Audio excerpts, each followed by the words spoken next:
ਸੋ Python ਦੇ ਜਿਸ topic ਤੇ ਅੱਜ ਮੈਂ ਆਪਣਾ ਲੈਕਚਰ ਲੈ ਰਿਹਾ that is your Python documentation। ਕੋਈ ਵੀ ਲੈਂਗੁਏਜ ਹੈ ਜਾਂ ਕੋਈ ਵੀ ਸੌਫਟਵੇਅਰ ਹੈ, ਕੋਈ ਵੀ ਲੈਂਗੁਏਜ ਹੈ ਜਾਂ ਕੋਈ ਵੀ ਸੌਫਟਵੇਅਰ ਹੈ, ਅਗਰ ਮੰਨ ਲਓ ਤੁਸੀਂ ਤੁਹਾਨੂੰ ਕੋਈ ਬ੍ਰਾਂਡ ਨਿਊ ਕੋਈ ਸੌਫਟਵੇਅਰ ਦੇਣਾ ਵੀ ਤੁਸੀਂ ਇਹ ਸੌਫਟਵੇਅਰ ਲਰਨ ਕਰ ਲਓ। ਪਾਈਥਨ ਦੀ ਗੱਲ ਕਰ ਰਿਹਾ, ਮੈਂ ਪਾਈਥਨ ਦੀ ਗੱਲ ਕਰ ਰਿਹਾ। ਮੈਂ ਮੰਨ ਲਓ ਤੁਹਾਨੂੰ ਪੜ੍ਹਾ ਰਿਹਾ, ਅਗਰ ਮੈਂ ਤੁਹਾਨੂੰ ਨਹੀਂ ਵੀ ਪੜ੍ਹਾ ਰਿਹਾ, ਤੁਸੀਂ ਕਿਸੇ ਪੁਆਇੰਟ ਤੇ ਪਾਈਥਨ ਨੂੰ ਲਰਨ ਕਰਨਾ ਚਾਹੁੰਦੇ ਹੋ, ਕਿਸ ਵੇ ਨਾਲ ਲਰਨ ਕਰ ਸਕਦੇ।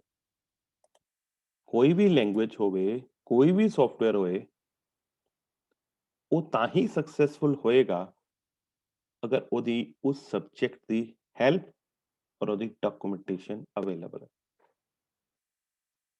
ਤੁਸੀਂ ਇਵਨ ਜਾਵਾ ਚ ਦੇਖਦੇ, ਸੀ ਚ ਦੇਖਦੇ, C++ ਦੇਖਦੇ, ਹਰ ਪਾਰਟਿਕੂਲਰ ਲੈਂਗੁਏਜ ਤਾਂ ਹੀ ਸਕਸੈਸਫੁਲ ਹੁੰਦੀ ਮਾਰਕੀਟ 'ਚ ਜਦੋਂ ਜੋ ਕੰਪਨੀ ਉਸ ਪਾਰਟਿਕੂਲਰ ਲੈਂਗੁਏਜ ਨੂੰ ਬਣਾਉਂਦੀ ਹੈ ਉਹ ਉਹਦੇ ਨਾਲ ਉਹਦੀ ਡਾਕੂਮੈਂਟੇਸ਼ਨ ਪ੍ਰੈਜ਼ੈਂਟ ਕਰੇ।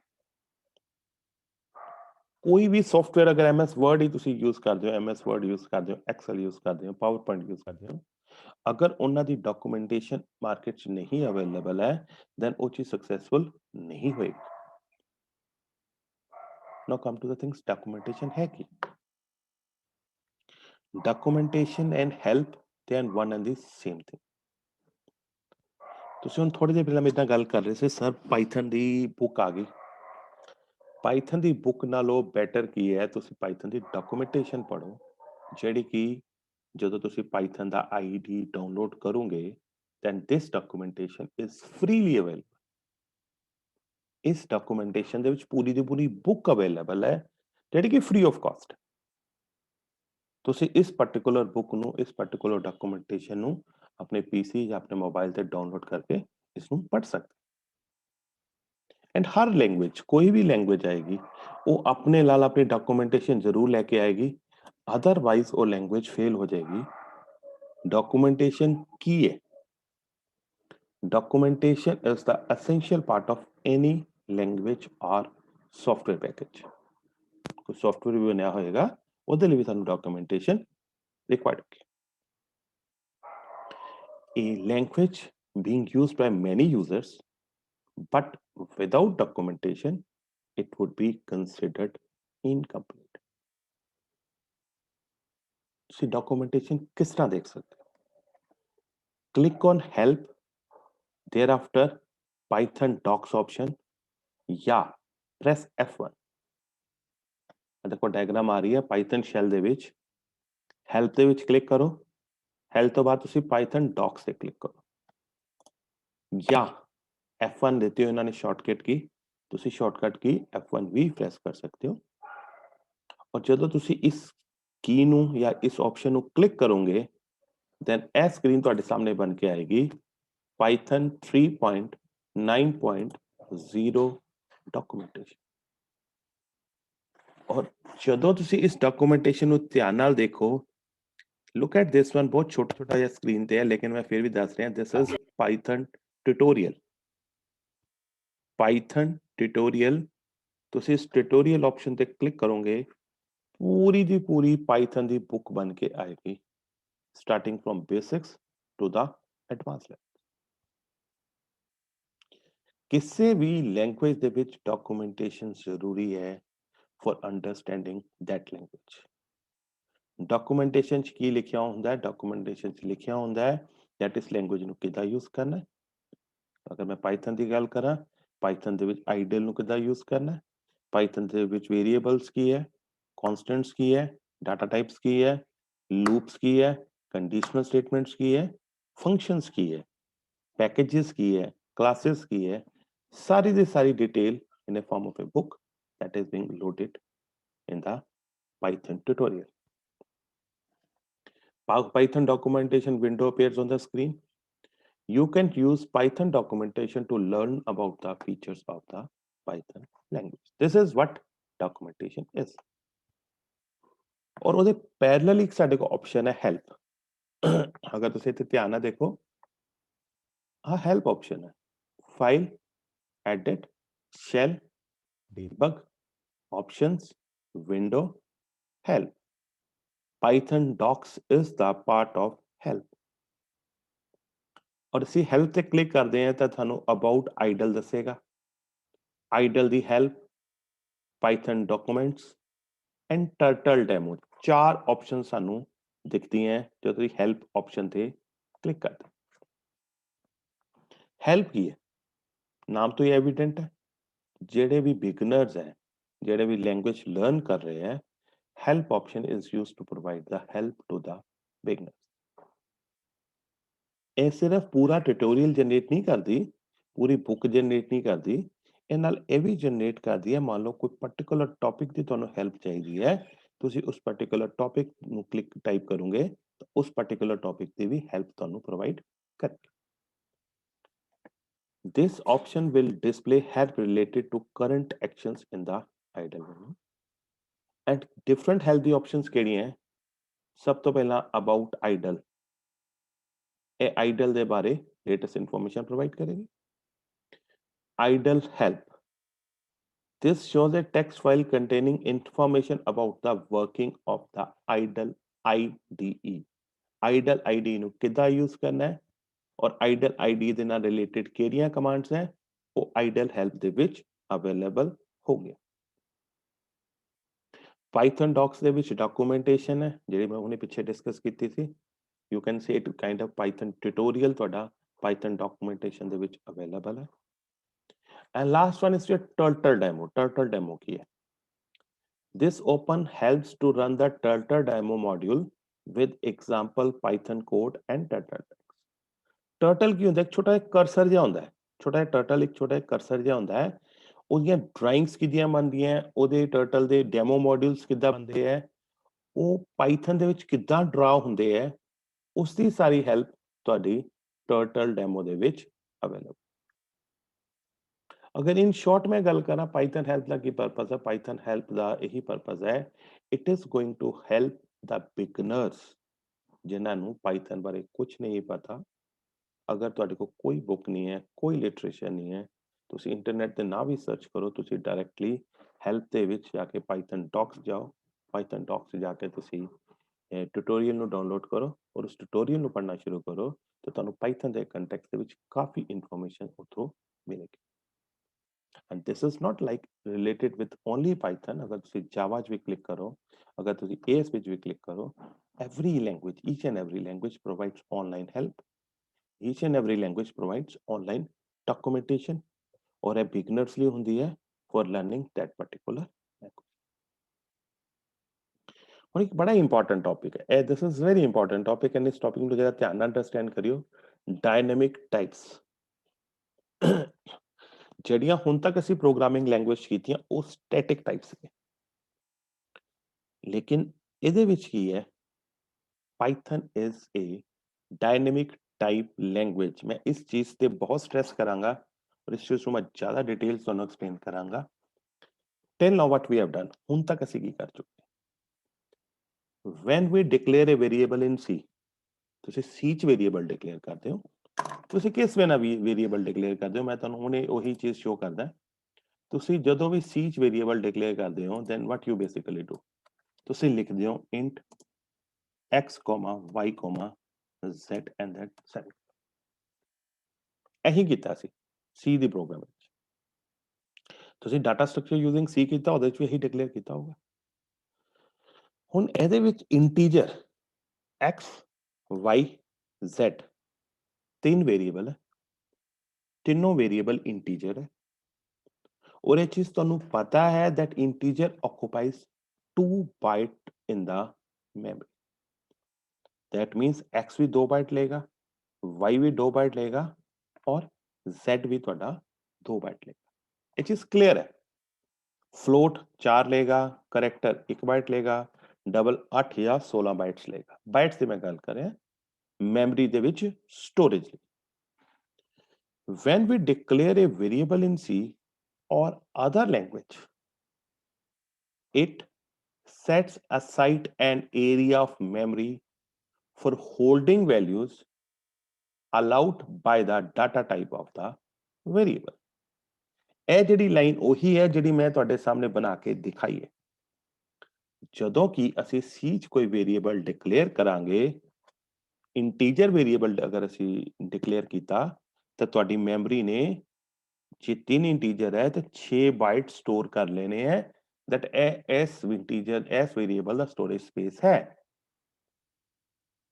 ਮੈਂ ਇਸ ਗੱਲ ਹੋਰ ਬੈਟਰ ਵੇ ਨਾਲ ਐਕਸਪਲੇਨ ਕਰਦਾ। ਅਸੀਂ ਟ੍ਰੇਨ 'ਚ ਜਾਂਦੇ ਹਾਂ, ਟ੍ਰੇਨ ਦੇ ਵਿੱਚ ਮੰਨ ਲਓ 80 ਸੀਟਸ ਹੈ, ਤੁਸੀਂ ਜੇ 4 ਸੀਟਾਂ ਬੁੱਕ ਕਰਾਈਆਂ ਹੋਈਆਂ ਦੈਟ ਇਜ਼ ਤੁਸੀਂ ਉਹ ਸੀਟ ਰਿਜ਼ਰਵ ਕਰ ਲਈ, that is your booking. Same is just ਕਿਸੇ ਵੀ ਲੈਂਗੁਏਜ ਦੇ ਵਿੱਚ ਜਦੋਂ ਤੁਸੀਂ ਵੇਰੀਏਬਲ ਡਿਕਲੇਅਰ ਕਰਦੇ ਹੋ, ਮੈਂ ਸੀ ਦੀ ਗੱਲ ਕਰ ਰਿਹਾ, ਜੇ ਤੁਸੀਂ ਡਿਕਲੇਅਰ ਕੀਤਾ ਇੰਟ x, y, z, ਜਿੱਦਾਂ ਹੀ ਇਹ ਸਟੇਟਮੈਂਟ ਐਕਸੀਕਿਊਟ ਹੋਣੀ ਹੈ ਉਦਾਂ ਹੀ ਮੈਮਰੀ ਨੇ ਕੰਪਾਈਲਰ ਨੇ ਕੀ ਕਰਨਾ, ਮੈਮਰੀ ਨੂੰ ਇਨਸਟਰਕਸ਼ਨ ਦੇਣੀ ਹੈ that ਇਹਨਾਂ ਤਿੰਨ ਵੇਰੀਏਬਲਸ ਲਈ 2 ਬਾਈਟ ਸਟੋਰ ਕਰ ਲੈ, that means 6 ਬਾਈਟ ਸਟੋਰ ਹੋ ਗਏ। when we declare a variable, ਹੁਣ ਮੈਂ ਇਸ ਲਾਈਨ ਨੂੰ ਦੁਬਾਰਾ ਪੜ੍ਹ ਰਿਹਾ ਹਾਂ, ਧਿਆਨ ਨਾਲ ਸੁਣੋ। when we declare a variable in C, it sets aside an area of memory for holding values allowed by the data type of the variable। x integer values ਨੂੰ ਹੋਲਡ ਕਰਦਾ ਹੈ 2 bite. thereafter the memory allocated will be interpreted as data type suggest। ਜੋ data type ਕਹੇਗਾ ਉਨੀ memory ਤੁਹਾਡੀ ਉੱਥੇ reserve ਹੋ ਜਾਏਗੀ।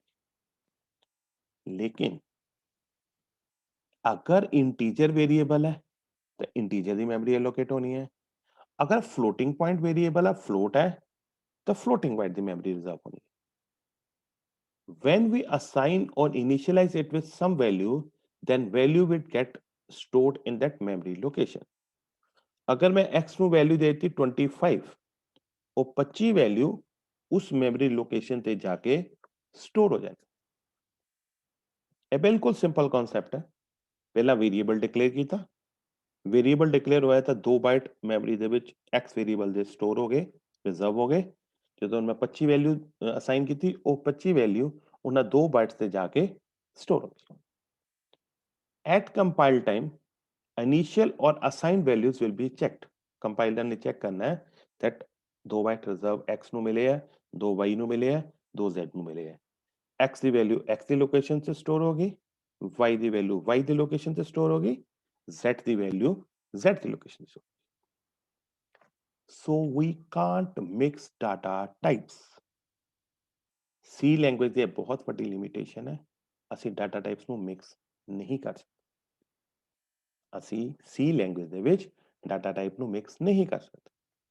ਅਗਰ ਮੈਂ x ਨੂੰ ਵੈਲਿਊ ਅਸਾਈਨ ਕਰਾਂ 25.45, it will generate an error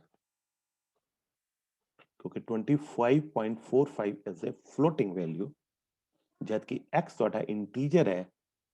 x ਦੂਸਰੇ ਟਾਈਪ ਦੀ ਵੈਲਿਊ, ਦੂਸਰੇ ਡਾਟਾ ਟਾਈਪ ਦੀ ਵੈਲਿਊ ਨੂੰ ਸਟੋਰ ਨਹੀਂ ਕਰ ਸਕਦਾ।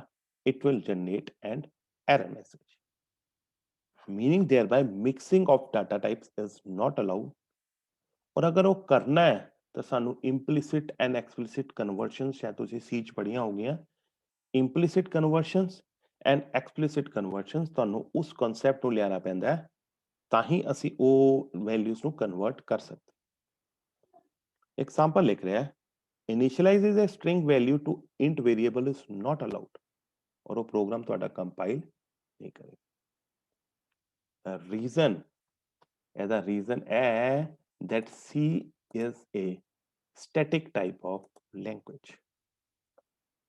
ਹੁਣ ਮੈਂ C ਦੀ ਗੱਲ ਕਰ ਲਈ, ਹੁਣ ਮੈਂ ਗੱਲ ਕਰਦਾ ਪਿਆ Python the. whereas Python is a dynamically typed language। ਇਸ ਪੁਆਇੰਟ ਤੋਂ ਮੈਂ ਤੁਹਾਨੂੰ ਐਕਸਪਲੇਨ ਕਰਾਂਗਾ ਡਾਇਨਾਮਿਕਲੀ ਟਾਈਪ ਕੀ ਹੈ। ਅਸੀਂ ਪਾਈਥਨ ਦਾ ਪ੍ਰੋਗਰਾਮ ਕੀਤਾ ਹੈ, ਲੁੱਕ ਐਟ ਦਾ ਮੈਂ ਪ੍ਰੋਗਰਾਮ ਤੁਹਾਨੂੰ ਦਿਖਾਣਾ ਹੈ। ਤੁਸੀਂ ਇੱਥੇ ਡਾਟਾ ਟਾਈਪ ਕਿੱਥੇ ਐਕਸਪਲੇਨ ਕੀਤਾ ਹੈ? ਅਗਰ ਇਹ ਵੀ ਪ੍ਰੋਗਰਾਮ ਹੈ, ਇੱਥੇ ਚਲੋ ਕੀਤਾ ਲੈਟ ਇਟ ਬੀ। ਇਸ ਪ੍ਰੋਗਰਾਮ 'ਚ ਅਸੀਂ ਡਾਟਾ ਟਾਈਪ ਤਾਂ ਨਹੀਂ ਐਕਸਪਲੇਨ ਕੀਤਾ, ਇੰਟ, ਫਲੋਟ ਜਾਂ ਵਟਐਵਰ ਡਾਟਾ ਟਾਈਪ ਜਿਹੜੇ ਪਾਈਥਨ 'ਚ ਅਵੇਲੇਬਲ ਹੈ। ਅਸੀਂ ਇੱਥੇ ਡਾਟਾ ਟਾਈਪ ਡਿਕਲੇਅਰ ਨਹੀਂ ਕੀਤੇ, ਇਸ ਪ੍ਰੋਗਰਾਮ 'ਚ ਵੀ ਡਾਟਾ ਟਾਈਪ ਡਿਕਲੇਅਰ ਨਹੀਂ ਕੀਤੇ। ਜਿੰਨੇ ਵੀ ਹੁਣ ਤੱਕ ਅਸੀਂ ਪ੍ਰੋਗਰਾਮਸ ਕੀਤੇ ਹੈ, ਅਗਰ ਇੱਥੇ ਵੀ ਮੈਂ ਫਲੋਟ ਨਾ ਕਰਾਂ ਤਾਂ ਇੱਥੇ ਡਾਟਾ ਟਾਈਪਸ ਮੈਂ ਇੰਟ ABC ਦਾ ਕੋਈ ਡਾਟਾ ਟਾਈਪ ਡਿਕਲੇਅਰ ਨਹੀਂ ਕੀਤਾ। Python is a dynamically typed language। It doesn't know about the type of variable until the code is run। ਜਦੋਂ ਤੱਕ ਤੁਹਾਡਾ ਕੋਡ ਰਨ ਨਹੀਂ ਹੁੰਦਾ, ਇਹਨੂੰ ਇਹ ਨਹੀਂ ਪਤਾ ਹੁੰਦਾ ਵੀ ਮੇਰਾ ਡਾਟਾ ਟਾਈਪ ਇੰਟੀਜਰ ਹੈ, ਮੇਰਾ ਡਾਟਾ ਟਾਈਪ ਫਲੋਟ ਹੈ, ਮੇਰਾ ਡਾਟਾ ਟਾਈਪ ਕਰੈਕਟਰ ਹੈ, ਮੇਰਾ ਡਾਟਾ ਟਾਈਪ string ਹੈ। This means Python interpreter does type checking only as code runs, and the type of variables allowed to change during its lifetime। ਜਦੋਂ Python ਦਾ programme ਇਹਦੀ checking ਉਦੋਂ ਹੋਣੀ ਹੈ ਜਦੋਂ interpreter ਨੇ ਕੋਡ ਨੂੰ ਰਨ ਕਰਨਾ ਹੈ, ਇਹਦਾ ਡਾਟਾ ਟਾਈਪ ਚੇਂਜ ਕੀਤਾ ਜਾ ਸਕਦਾ ਹੈ। Python stores the value at some memory location and then binds at that variable name to the memory container। It makes the content accessible to the variable name, so data type ਇਹਦੇ ਵਿੱਚ matter ਨਹੀਂ ਕਰਦਾ। ਇਹ ਕਿੱਥੋਂ clear ਹੋਊਗਾ? ਮੈਂ ਤੁਹਾਨੂੰ ਇੱਕ ਐਗਜ਼ਾਮਪਲ ਦਿਖਾ ਰਿਹਾ। ਇੱਕ ਲੁੱਕ ਐਟ ਦਿਸ ਐਗਜ਼ਾਮਪਲ। एक एग्जाम्पल है x is equal to hello। hello is a string। hello is a string। ਇਸ ਤੋਂ ਬਾਅਦ ਮੈਂ ਲਿਖਿਆ print type x, ਇਹਨੇ hello ਨੂੰ print ਕਰ ਦੇਣਾ। ਇਸ ਕੇਸ ਦੇ ਵਿੱਚ, ਇਸ ਪਾਰਟਿਕੂਲਰ ਕੇਸ ਦੇ ਵਿੱਚ ਅਗਰ ਤੁਸੀਂ ਧਿਆਨ ਨਾਲ ਦੇਖੋ, ਇਸ ਪਾਰਟਿਕੂਲਰ ਕੇਸ ਦੇ ਜਿਹਨੂੰ ਮੈਂ ਮਾਰਕ ਆਊਟ ਕਰਨ ਲੱਗਾ, look at this particular case। ਇਸ ਕੇਸ ਦੇ ਵਿੱਚ x is being assigned a string value। Next case ਦੇ ਵਿੱਚ ਆ ਇੱਥੇ a ਨਹੀਂ ਹੈ, ਇੱਥੇ ਵੀ x ਹੀ ਹੈ। x is equal to 5, print type x। ਇਸ ਕੇਸ ਦੇ ਵਿੱਚ x ਨੂੰ ਇੰਟੀਜਰ ਵੈਲਿਊ ਅਸਾਈਨ ਹੋਈ ਹੈ, ਇਸ ਕੇਸ ਦੇ ਵਿੱਚ x ਨੂੰ string value ਅਸਾਈਨ ਹੈ। In the above example, type of variable x is allowed to change। ਪਹਿਲਾ ਇਹ string C, thereafter it is integer। That means you can change the data type of the variable in Python which was not available in C or C++ and other languages। Python is a dynamic programming language, dynamically typed language, because variable ਦੇ data type ਨੂੰ change ਕੀਤਾ ਜਾ ਸਕਦਾ ਹੈ during the execution of the program, ਜਦਕਿ C ਜਾਂ C++ ਦੇ ਵਿੱਚ ਜਾਂ Java ਦੇ ਵਿੱਚ ਇਸ ਨੂੰ change ਨਹੀਂ ਕੀਤਾ ਜਾ। These are very ਛੋਟੇ ਟੌਪਿਕਸ ਹੈ ਇਸ ਚੈਪਟਰ ਦੇ ਜਿਹੜੇ ਮੈਂ ਹੁਣ ਇਸ ਪੁਆਇੰਟ ਤੇ ਕਵਰ ਕਰ ਰਿਹਾ। ਤੁਹਾਡਾ ਨੈਕਸਟ ਟੌਪਿਕ ਹੈ your Python reserve words. Very easy reserve words ਤੁਸੀਂ C ਚ ਵੀ ਪੜ੍ਹੇ ਹੈ, Java ਚ ਵੀ ਪੜ੍ਹੇ ਹੈ। ਰਿਜ਼ਰਵ ਵਰਡਸ ਹੁੰਦੇ ਕੀ ਹੈ? ਬੜੇ ਮੈਂ ਸਿੱਧੇ ਜਿਹੇ ਵਰਡਸ ਬੋਲਾਂ, ਰਿਜ਼ਰਵ ਵਰਡ ਉਹ ਵਰਡਸ ਹੁੰਦੇ ਹੈ ਜਿਹੜੇ ਲੈਂਗੁਏਜ ਨੇ ਆਲਰੇਡੀ ਡਿਫਾਈਨ ਕੀਤੇ ਹੁੰਦੇ। ਰਿਜ਼ਰਵ ਵਰਡਸ, ਇਹਨਾਂ ਨੂੰ ਅਸੀਂ ਕੀਵਰਡਸ ਵੀ ਕਹਿੰਦੇ ਆ, are words that are predefined in a language। अगर मैं कहा मैं एक वेरिएबल for4 बना ला, फॉर वेरिएबल नहीं मान सकता क्योंकि फॉर तो लूप च यूज होता है। या इंट ਨੂੰ मैं वेरिएबल मैं बोला जिदा ਤੁਸੀਂ ਲਿਖ ਰਹੇ ਨਾ, मैं int x, y, z, x y z ਤਾਂ ਅਸੀਂ वेरिएबल बना सकते हैं। मैं int थोड़ी वेरिएबल बना सकता क्योंकि int ਤਾਂ ਉਹਦਾ ਡਾਟਾ ਟਾਈਪ ਹੈ, ਉਹਦਾ ਰਿਜ਼ਰਵਡ ਵਰਡ ਹੈ। ਰਿਜ਼ਰਵਡ ਵਰਡ ਉਹ ਵਰਡਸ ਹੁੰਦੇ ਆ ਜਿਹੜੇ ਲੈਂਗੁਏਜ ਦੇ ਵਿੱਚ ਆਲਰੇਡੀ ਡਿਫਾਈਨਡ ਹੈ, ਔਰ ਉਹਨਾਂ ਵੇਰੀਏਬਲਸ ਨੂੰ ਜਿਹੜੇ ਰਿਜ਼ਰਵਡ ਵਰਡਸ ਹੈ ਉਹਨਾਂ ਨੂੰ ਤੁਸੀਂ ਐਜ਼ ਆਇਡੈਂਟੀਫਾਇਰ ਜਾਂ ਵੇਰੀਏਬਲ ਯੂਜ਼ ਨਹੀਂ ਕਰ ਸਕਦੇ। ਅਗਰ ਮੈਂ ਬੋਲਾਂ int array, array already defined है।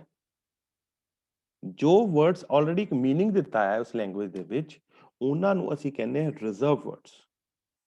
they are being called as the reserved words of the language। reserved word can't be used as variable name, function name or as an other identifier,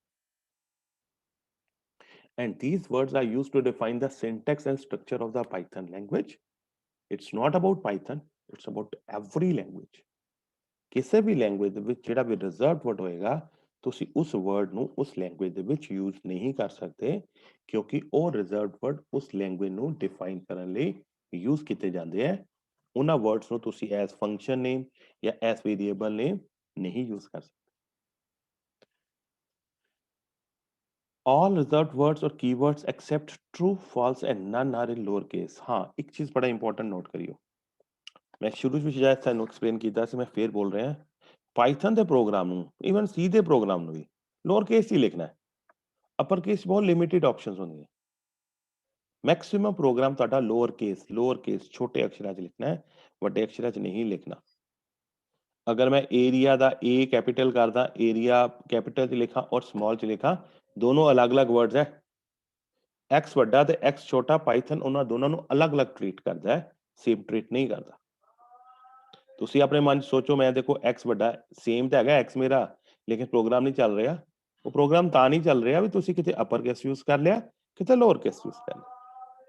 दोनों same case use करने हैं, अगर lower है तो lower, अगर अपर है तो अपर। Preferred यही है पाइथन ਦੇ ਵਿੱਚ ਲੋਅਰ ਕੇਸ ਹੀ ਯੂਜ਼ ਕਰੋ, ਅਪਰ ਕੇਸ ਦੀ ਜ਼ਰੂਰਤ ਨਹੀਂ।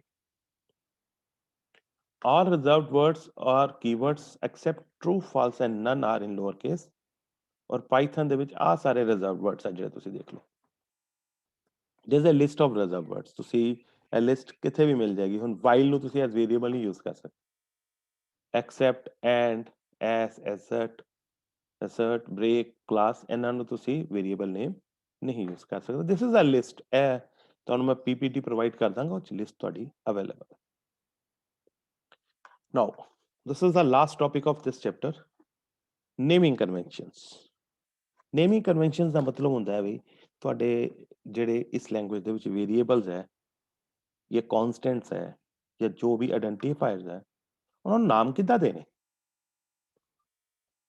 ਵੇਰੀਏਬਲਸ, ਆਇਡੈਂਟੀਫਾਇਰਸ, ਕਲਾਸਿਸ, ਪੈਕੇजेस, ਹਰ ਨੂੰ ਨਾਮ ਕਿੱਦਾਂ ਦੇਣਾ, ਉਹਦੇ ਰੂਲਸ ਹੁੰਦੇ।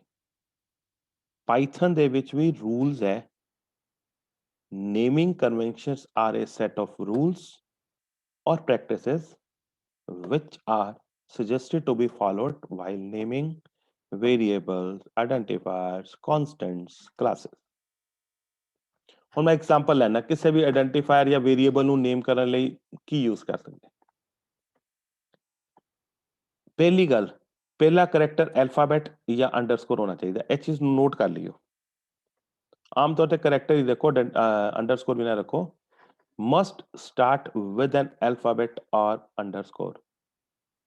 ਅਗਰ ਮੈਂ ਲਿਖਦਾ 1 ਉਸ ਤੋਂ ਬਾਅਦ ਲਿਖਦਾ ਵਿਜੇ ਜਾਂ 1x, that is irrelevant, क्योंकि इनने स्टार्ट करना है या अल्फाबेट ना या अंडरस्कोर ना।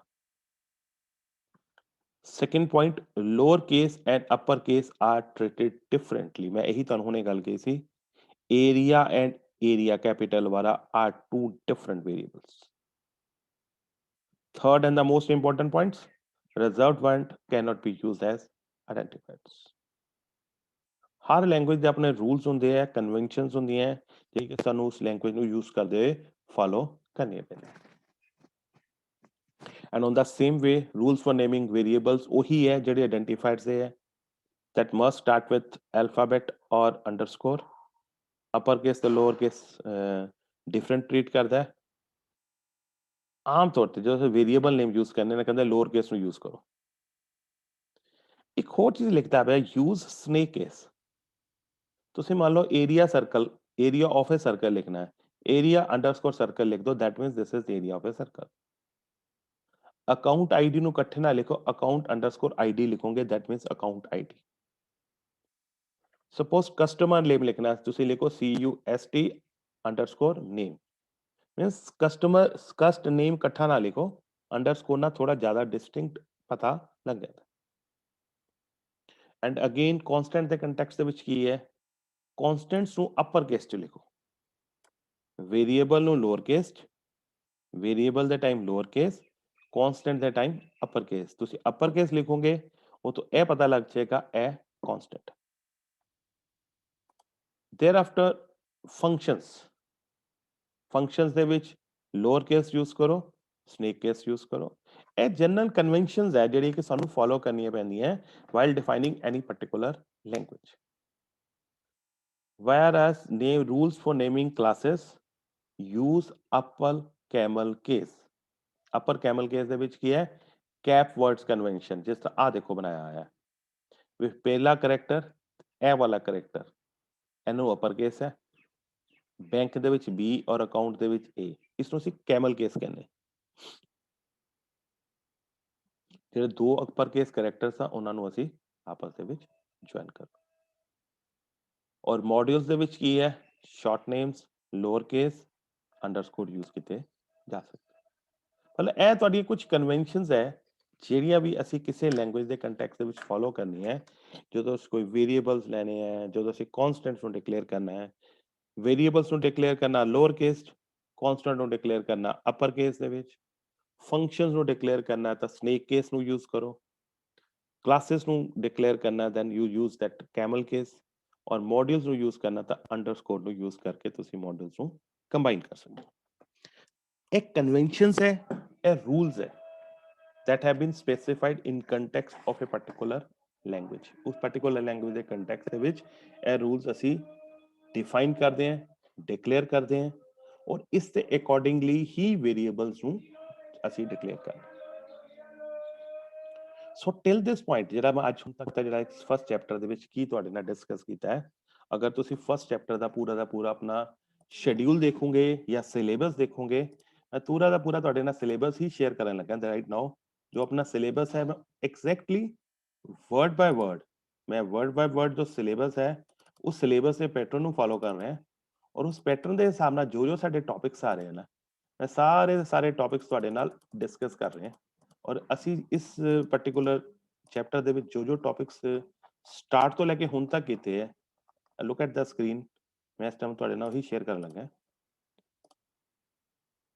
This is your syllabus and syllabus ਦੇ ਵਿੱਚ chapter 1 introduction the history of Python Python ਦੇ ਵਰਜ਼ਨਸ ਪਾਈਥਨ ਨੂੰ ਇੰਸਟਾਲ ਕਿੱਦਾਂ ਕਰਨਾ ਹੈ एनवायरमेंट वेरिएबल्स पाइथन ਨੂੰ ਐਕਸੀਕਿਊਟ ਕਿੱਦਾਂ ਕਰਨਾ ਕਮਾਂਡ ਲਾਈਨ ਤੋਂ ਆਈਡਲ ਨੂੰ ਕਿੱਦਾਂ ਐਕਸੀਕਿਊਟ ਕਰਨਾ ਪਾਈਥਨ ਦੀ ਫਾਈਲਸ 'ਚ ਚੇਂजेस ਕਿੱਦਾਂ ਕਰਨੇ documentation help dynamic types python reserved words and naming conventions this was all the first chapter of your syllabus ਜਿਹਦੇ ਵਿੱਚ ਸਾਰੇ ਦੇ ਸਾਰੇ ਸਬ ਟੌਪਿਕ ਸੀਗੇ ਐਂਡ ਇਸ ਚੈਪਟਰ ਦੇ ਵਿੱਚ ਮੈਂ ਇਹ ਸਾਰੇ ਦੇ ਸਾਰੇ ਟੌਪਿਕਸ ਕਵਰ ਕੀਤੇ ਹੈ ਇੰਟਰੋਡਕਸ਼ਨ ਤੋਂ ਲੈ ਕੇ ਪਾਈਥਨ ਦੀ ਇੰਸਟਾਲੇਸ਼ਨ ਤੋਂ ਲੈ ਕੇ ਪਾਈਥਨ ਦੇ ਵਿੱਚ এনवायरमेंट ਵੇਰੀਏਬਲਸ ਕਿੱਦਾਂ ਯੂਜ਼ ਕਰਨੇ ਹੈ ਪਾਈਥਨ ਨੂੰ ਵਿੱਚ ਆਈਡਲ ਨੂੰ ਕਿੱਦਾਂ ਯੂਜ਼ ਕਰਨਾ ਹੈ ਪਾਈਥਨ ਦੀ ਕਮਾਂਡਸ ਨੂੰ ਕਿੱਦਾਂ ਐਕਸੀਕਿਊਟ ਕਰਨਾ ਹੈ ਡਾਕੂਮੈਂਟੇਸ਼ਨ ਕੀ ਹੈ ਹੈਲਪ ਕੀ ਹੈ ਡਾਇਨਾਮਿਕ ਟਾइप्स ਕੀ ਹੈ ਪਾਈਥਨ ਚ ਰਿਜ਼ਰਵਡ ਵਰਡਸ ਦਾ ਕੀ ਮੀਨਿੰਗ ਹੈ ਔਰ ਪਾਈਥਨ ਦੇ ਵੇਰੀਏਬਲਸ ਦੀ ਨੇਮਿੰਗ ਕਨਵੈਂਸ਼ਨ ਕੀ ਹੈ while coming to second chapter देखो मैं इस चैप्टर ਚ छोटे मोटे थोड़े बहुत प्रोग्राम्स हाई करना लेते हैं ਜਦੋਂ ਮੈਂ ਸੈਕੰਡ ਚੈਪਟਰ ਸਟਾਰਟ ਕਰਾਂਗਾ I will take up this basic Python syntax ਤੇ ਇਹਦੇ ਵਿੱਚ ਵੇਰੀਏਬਲਸ ਦਾ ਸਿੰਟੈਕਸ ਕਿੱਦਾਂ ਯੂਜ਼ ਕਰਨਾ ਹੈ ਕਨਸਟੈਂਟ ਦਾ ਸਿੰਟੈਕਸ ਕਿੱਦਾਂ ਹੈ ਡਾਟਾ ਟਾਈਪਸ ਕਿੱਦਾਂ ਹੈ Python also includes data types ਅਸੀਂ ਡਾਟਾ ਟਾਈਪਸ ਵੀ ਡਿਕਲੇਅਰ ਕਰਨੇ ਹੈ like look at this numeric data types string operators input ਕਿੱਦਾਂ ਹੈ ਆਊਟਪੁੱਟ ਕਿੱਦਾਂ ਹੈ ਐਂਡ ਜਿਹੜਾ ਥਰਡ ਚੈਪਟਰ ਹੈ ਜਿਹੜਾ ਮਤਲਬ one of the most important chapter third chapter ਹੈ ਇਹਦੇ ਵਿੱਚ ਅਸੀਂ ਇਫ ਸਟੇਟਮੈਂਟ ਠੀਕ ਹੈ ਔਰ ਲੂਪ ਸਟੇਟਮੈਂਟ ਡਿਸਕਸ ਕਰਾਂਗੇ ਜਿਹਦੇ ਨਾਲ ਪਾਈਥਨ ਦੀ ਤੁਹਾਡੀ ਪੂਰੀ ਦੀ ਪੂਰੀ ਪ੍ਰੋਗਰਾਮਿੰਗ ਸਟਾਰਟ ਹੋਗੀ ਵਿਦ ਦਿਸ ਮੈਂ first chapter of the syllabus ਜਿਹੜਾ ਤੁਹਾਡਾ Python the this is complete from my side